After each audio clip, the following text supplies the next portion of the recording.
Hello. Alexandre Dubach is one of the greatest interpreters of Paganini's music.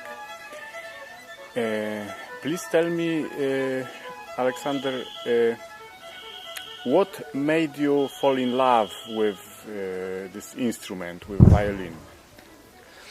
Well, I always, when I was a little boy, wanted to have a violin. When I first saw the first time violin in the circus, a clown playing violin, and I saw also exposed the violins in the stores. We have a violin maker school at the Brienzersee near my city Thun. And my aunt also played violin, and I liked not only the sound of the violin, but also this wonderful form of the violin. Yes. And so it was a family tradition also? No, it was... Yes, well, my aunt played violin, but it was not my parents did not play violin, but I liked and I wished always to have a violin. And with 7 years, I got a violin at Christmas. It was under the Christmas tree. And when you first started playing, was it hard, or you kind of felt this instrument? No, I did not feel hard. I liked it so much that it was like other child are playing outside. I played the violin, and I did not feel it hard. And you had a teacher immediately, or? Yes, no, I had a teacher. A lady in Thun, and she made everything for me. She sent me also 2 years after I began to play violin. She sent me at a competition, national competition, and I won there the first prize. And I was very proud of it, of course, as child. And you were 9 years old, yeah? Yes, exactly. 9 years. And then what happened? Well, then I continued, and I went to also at the TV, and I could give little concerts also with youth orchestra, and then I got to other teachers, continuing my study, and study very, very much violin always. And who were the most famous of your teachers? Well, the most famous, after Elisabeth Schöni, I had Ulrich Lehmann. That was a very, very good teacher. Yehudi Menuhin, the very famous maestro, wanted to invite him to its school at London. When Menuhin heard me, I was 11 years old. So Yehudi Menuhin was also one of my teachers and my idols.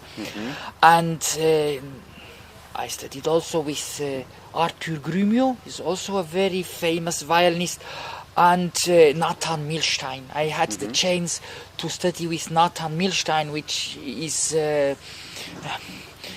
really, maybe for me, the greatest violin of the 20th century. And I admire him. He's really always my idol, Nathan Milstein. And I remember someone told yesterday you had this situation with the broken string. So tell us, how was it? Yes, I was maybe 15 or 16 years old. I was in the master class of Nathan Milstein and playing him Viotti concerto. He liked very much the 22nd concerto from Giovanni Battista Viotti. And Nathan Milstein always wanted to hear that from me. And then the string was broken, and he gave me his wonderful Stradivarius violin and told me, please do not, you can break the string also of my violin, but please not break my violin. And you also travel around the world or in Europe to give concerts? Well, I go there where they call me. Yeah, wherever they invite you. Yes, exactly. So, for instance, I was also in China on tournée playing Paganini concerto. I am often in eastern countries. For instance, in Poland now, I am for the fourth time. My very, very close friend Janusz Nikiel was inviting me and made me possible to play now Here, often in Poland. I like very much to come here.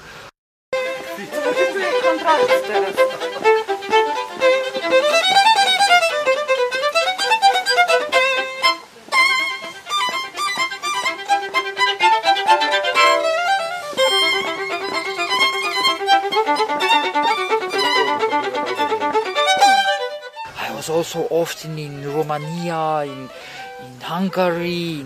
Now I was just in Bulgaria, in Kosovo. I was in very much countries, of course. Okay, and now I'd like to ask you something from the inside. What makes you love this instrument? Violin is considered to be one of the most difficult instruments. So how come that you feel this instrument? It's like a part of your body. Yes, that's very true. It makes part of our body, because I find so wonderful that we touch directly the strings. It's not like a mechanism. Maybe like piano is a wonderful instrument because it's very complete. You can play everything on the piano. You cannot play everything on violin, maybe because it's more melodic instrument. But what is so wonderful, it's like singing. You can express everything on the violin, and you are touching directly the strings with the fingers. And what I think so wonderful are these two different techniques. The left hand is different of the. We play the same, but it's different technique. Yeah. And with the right hand, we can make all this expression, the respiring of the music, and that's so wonderful. So it's like connecting your soul directly to this instrument. Exactly. And it flows. Yes, that's true. It flows. That's true.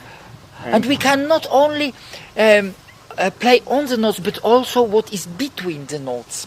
I think that's also maybe a big difference between piano and violin.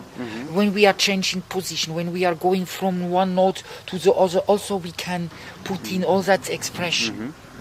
So maybe there are also sounds which are not heard. Yes? Is there anything like that? Sounds, yeah, can also it's be. like, Yes, like kind of a feeling above the acoustic sound. Just when someone is listening to you, this person kind of flows with this melody and goes deeply into this melody. Yeah, exactly. And what is wonderful on the violin, you can, when you, for instance, you play a long note, on this long note, you can develop the note also with the vibrato, with the bowing, with the crescendo. That's so good on the violin. So even though you have the same notes, you have your own interpretation.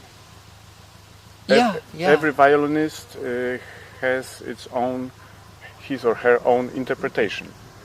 Exactly. But naturally, we try also to play, not to interpretate too much. The most important is what wrote the composer. For instance, that's very evident in the music of Bach. In the music of Bach, we should let speak the music. And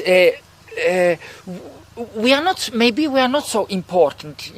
We must let speak at first of all the composition, because we are so lucky, especially also on the violin, that we have all these great masterpieces composers wrote us. If you think, for instance, of a Beethoven violin concerto, the Mozart violin concertos, all the music of Bach, the Chacona of Bach, and we should bring them so that first of all the music is speaking. Yeah.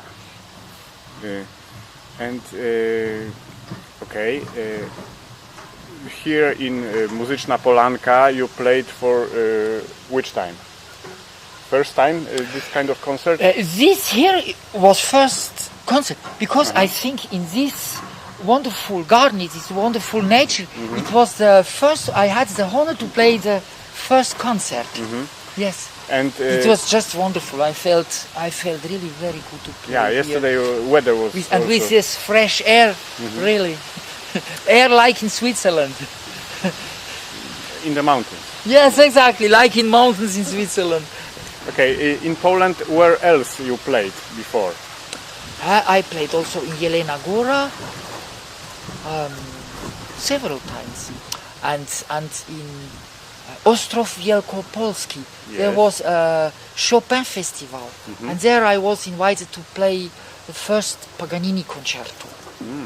Last time in Jelena Góra I played the fifth Paganini concerto. Okay, so Jelena Góra, Staniszów and Ostrów Wielkopolski. Yes. Wonderful. So, thank you. Thank you so much.